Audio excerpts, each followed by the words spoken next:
তারা নিজেদের পছন্দ মতো বন্ধু বান্ধব সার্কেল নিয়ে পরিচিত কলিগদের নিয়ে একটা সরকার গঠন করলেন, যার ফলে এই যে শুরুর দিকে যখন আমাদের সামনে এসেছিল অন্তর্বর্তীকালীন সরকারের প্রধান হবেন ডক্টর মোহাম্মদ ইউনূস, দল মত ধর্ম বর্ণ নির্বিশেষে সকল মানুষ তাকে সমর্থন দিয়েছিল, ওয়েলকাম করেছিল। কিন্তু যখন প্রথম উপদেষ্টা পরিষদ গঠন হয়েছে তখনই মানুষ হতাশ হয়েছে।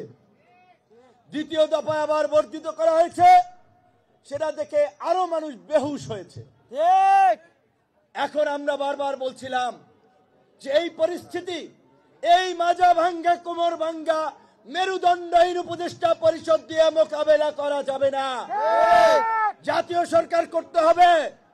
তারা শুনলেন না, তারা তাদের সিন্ডিকেটের বাইরের কোন লোককে সরকারে ঢুকাতে পারলেন না, যার ফলে এই 5ই আগস্ট, এই জুলাই বিপ্লবে ফ্যাসিস্ট হাসিনার পতনকে কেন্দ্র করে আমাদের মধ্যে যে জাতীয় ঐক্য তৈরি হয়েছিল, আজকে সেই জাতীয় ঐক্য এখন বিভক্ত হয়েছে। জাতীয় ঐক্যে ফাটল ধরেছে। প্রধান উপদেষ্টা নির্বাচনী রোডম্যাপ সম্পর্কে ধারণা দিয়েছেন।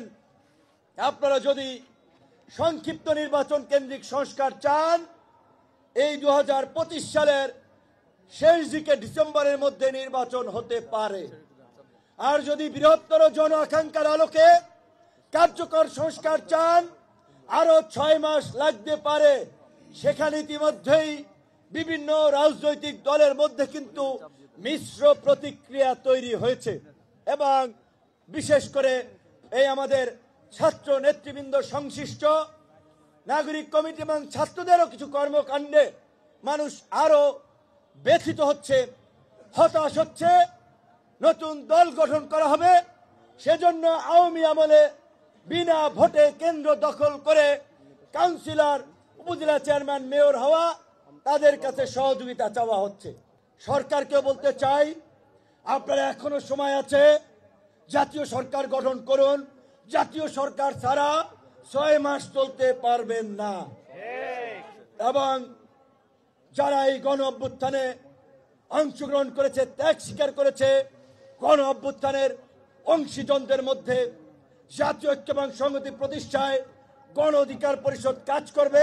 তবে আওয়ামী লীগকে পুনর্বাসন কিংবা ফ্যাসিবাদের দোসরদের প্রশ্নে আমরা বিন্দু মাত্র আপোষ করব না। জানুয়ারি থেকে আওয়ামী লীগ নিষিদ্ধের দাবিতে গণ অধিকার পরিষদ জেলা উপজেলায় ধারাবাহিক কর্মসূচি পালন করবে।